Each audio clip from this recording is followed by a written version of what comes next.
The Bugatti Type 35. If you know anything about racing history, this car should give you goosebumps. And if you don't, you've missed one of the greatest chapters in motorsport ever.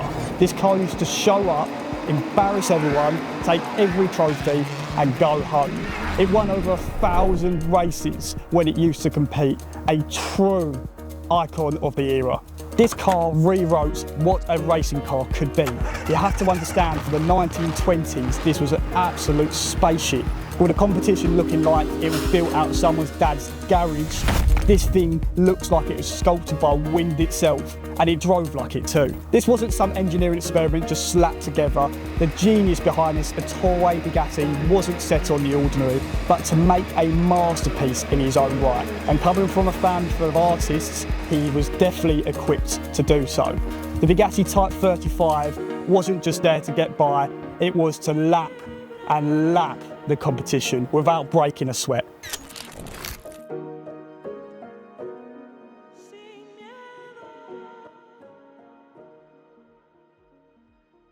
So why are we talking about a car that is over 100 years old? Because this is where modern racing began. Every race car from this point forward is worth its salt and owes debt to this car. This car set a precedent for decades and nothing could quite catch up to it. And today we're going to pull back the curtains of what made this car an icon, what made it so unstoppably quick. And after all these years, it is still one of the greatest bits of machinery ever built. To truly understand what makes this car breathe, we have to go back to Milan in 1881, when Ettore Bugatti was born into a family of artists. His father, Carlos Bugatti, was a famous furniture builder and built some of the most beautiful bits of furnishing for the most prestigious homes in the world. And then there was Ettore's younger brother, Rembrandt Bugatti, who was a sculptor who specialised in making animals almost live and breathe. They were so accurate. But with this being Ettore's family, he always was the sore thumb amongst these artists. He didn't really fit the family mould. While there was content of making things easy on the eye, Ettore, on the other hand, fancied things a bit more, well, mechanical. Carlo saw this from an early age, and instead of shunning it and putting him down the family path, Ettore decided to branch off into something a bit different. At the age of 16, Ettore's hands were already greasy, taking tricycles off the street, completely dissecting them and putting them back together all within a moment's notice. Carlo didn't want to send his son to art school. He knew his potential was much further than this and got him into a sewing machine and bicycle factory, where Ettore really started to pick up and shown what he could do. At the age of 17, the wonder kid Ettore Bugatti put together a tricycle that was motorised called the Type 1, Ettore's first ever moving vehicle with internal combustion, and it was built like a glove, super compact and super well built for a 17-year-old. At 19, Ettore Bugatti got his first ever contract as a car designer at a German firm called the Dietrich. He was so young, still a minor at the time. His father had to sign the contract to get him going at this place, and it was a far away from his hometown in Milan.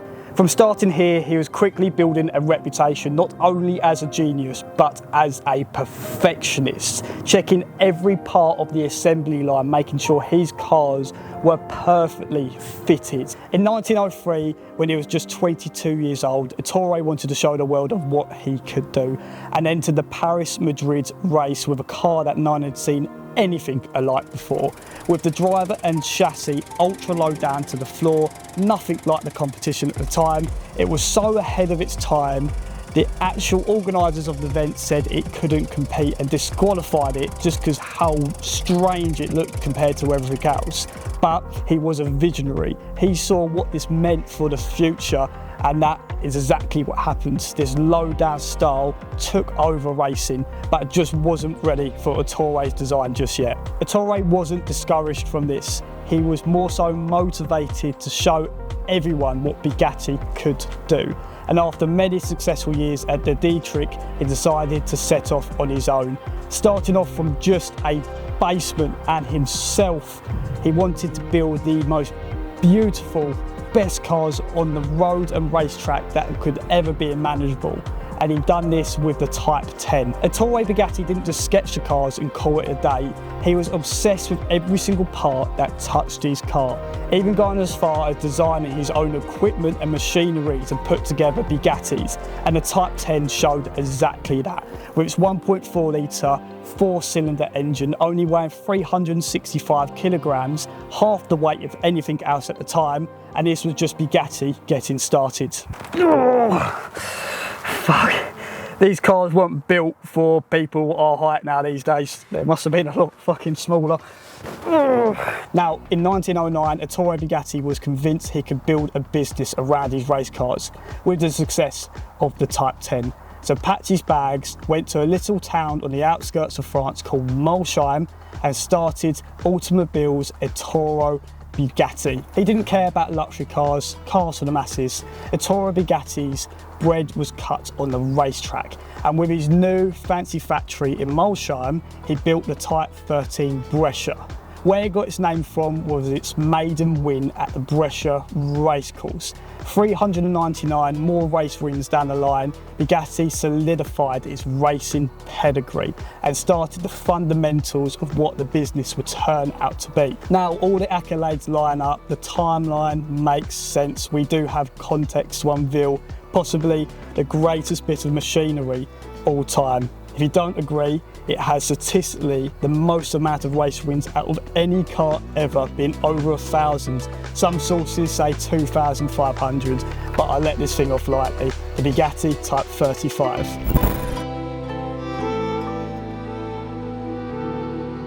So, to the side of me, a Bugatti Type 35B.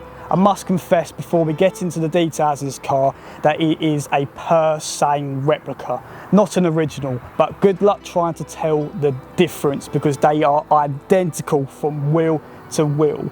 The only way you can tell the difference is going down to the VIN numbers, driving purists insane. So good luck trying to spot the differences. One of the only differences between the original and the per se replicas is the roller bearing bottom ends. The originals could rev way above 6,000 RPM, but it did have its drawbacks. Over the course of the lifespan of this car, it had to be completely reset up, a £50,000 job. So for the replicas, the one-piece crank has been set up just for convenience. Now let's get into what makes a Bugatti Type 35B a marvel of engineering, and it's definitely this 2.3 litre inline 8 engine that is supercharged and almost built like a Switch watch. And you can see the engineering from Ettore Bugatti just here being an artist. With the main material of this car being steel, it was an ultra light component at the time, with this car being only 750 kilograms. Alongside 140 horsepower, it flied for the time, with the engine being bolted onto the chassis and taking extreme precaution to make sure this whole car was ultra light. The other ways Bugatti made this car ultra light was its innovations, being a first of its kind to have a hollow front axle and cast alloy wheels, making it super light at the front. And with its inwards camber, this thing just flew round the corners. And for the time, it weren't normal to get the back end out. This is how these cars were driven. It was super sturdy, almost like a go-kart. The cockpit of the Bugatti Type 35 is astonishing, and you can really see Ettore Bugatti's artistry in his family really coming out in his cars. The steering being so precise, everything was so finely crafted, including the gearbox was in a reverse H configuration and is just a joy to drive. Everything else at the time was super clunky and heavy, and this thing came out looking the way it did in 1927. And you must have thought this shine up on the racetrack exactly what was going to happen to your team, and it did. It just dominated flawlessly. Another standout feature of the 35 was its rear elliptical leaf spring sitting further behind the rear axle of the car, making sure the centre of gravity was super low and putting even more pressure on these tyres. The way these cars were driven, once again, with the back ends out, wrestling them around the corner, this only helped this driver's style for the time. One last feature is the disc brakes that's been integrated into the carcass of the wheels, a first for its time, evenly distributing the weight and the centre of gravity of this car, all collectively put together to build a beautiful machine with parts all working in harmony, and you can see exactly that the way this thing is built. As you can probably tell from the footage of this car, it has been used and abused, and that's a lovely thing about these per se replicas, is they can be thrashed around a track. Unlike the originals that are set away in a collector's garage somewhere never to see the light of the day, these things go racing, and it has with the VSCC around Silverstone, Brands Hatch, Prescott Hill Climb, and has a couple race wins to Mines. A story really to cement how loud this car is as well is the owner has now become deaf in one ear after an 8-hour journey down to France. It's a price you have to pay to really appreciate this thing, and unfortunately his eardrums couldn't handle it.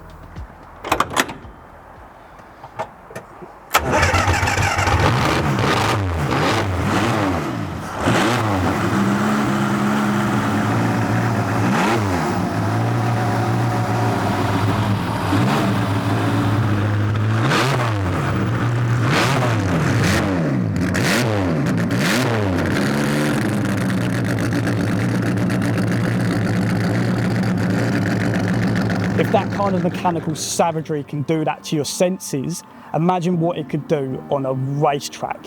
And it just dominated, once again, with that 1,000 victories across its time between 1920 and 1930s. It was on the podium in almost every European racetrack, including Targa Florio, where it just swept the floor. The first ever Monaco Grand Prix was won by, you guessed it, a Type 35B by an English spy that was in the war. A true story, and there's a statue in the centre of Monaco at the roundabout honouring the first ever Monaco win. What was the 35B's secret weapon was definitely its reliability, and if you tell a Bugatti owner that today, they probably would laugh at you after all their smart plugs are gone. But with this thing, it just was built so well that the competition would just drop off by the time the finish flag was gone. And that's the key secret of this car, and to be honest, most modern sports also share that same trait. If you can't finish every race, there's no point trying.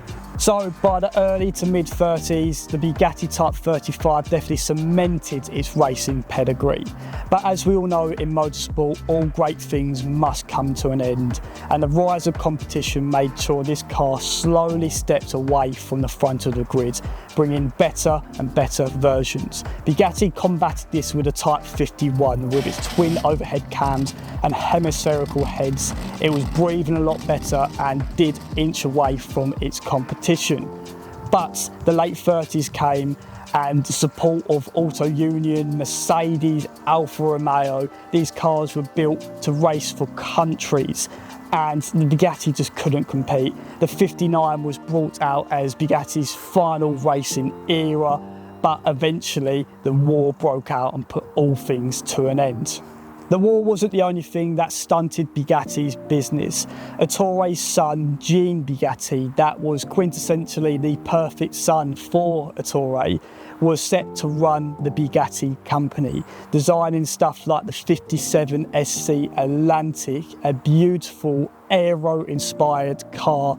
He was a visionary just like his father, but set out to test one of the Bugatti cars and unfortunately crashed and died on the spot. Rumour has it that a postman that was using the test track as a quick shortcut through got in the way of Ettore's son and made him divert his course to fall straight off the racetrack, killing him instantly. An absolute tragic story.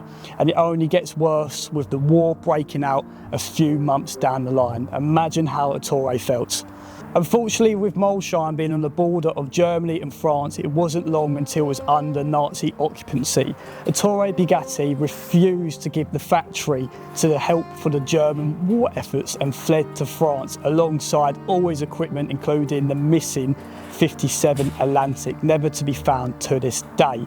After the war and the Allies won, Ettore Bugatti was definitely scarred. With him also being Italian, he was accused of being part of the Nazi regime, so the French government wouldn't give back his company easily, and the rest of his remaining living years he tried to get back the ownership. Eventually he did, and tried a couple more attempts at cars, but his mind had definitely taken a toll from the trauma he went through. And in 1947 he died, leaving a legacy behind him. Shortly after, Bugatti closed their doors with not much success. All in all, an absolute beautiful story with a really tragic ending. I'm so glad we have cars like the 35 to tell stories just like this, showing how much Ettore Bugatti was a genius. And it goes to show within four wheels. A visionary ahead of his time by many years, the 35 wraps everything up for what the Bugatti brand means. As you probably know, the Bugatti brand still stands today, and that's thanks to an Italian entrepreneur who bought out the brand in the 90s and made the EB110, and also the Volkswagen Group, and now builds the Bugatti hypercars. But the charm, the blood, sweat and tears between the four wheels of this car, standing next to it, just gives me goosebumps. The history, the heritage the 35B has is truly special. Every modern race car moving forward from the 35 owns lineage to this car to set a staple that was unbeatable for the time. A true icon and something that can never be forgotten for generations.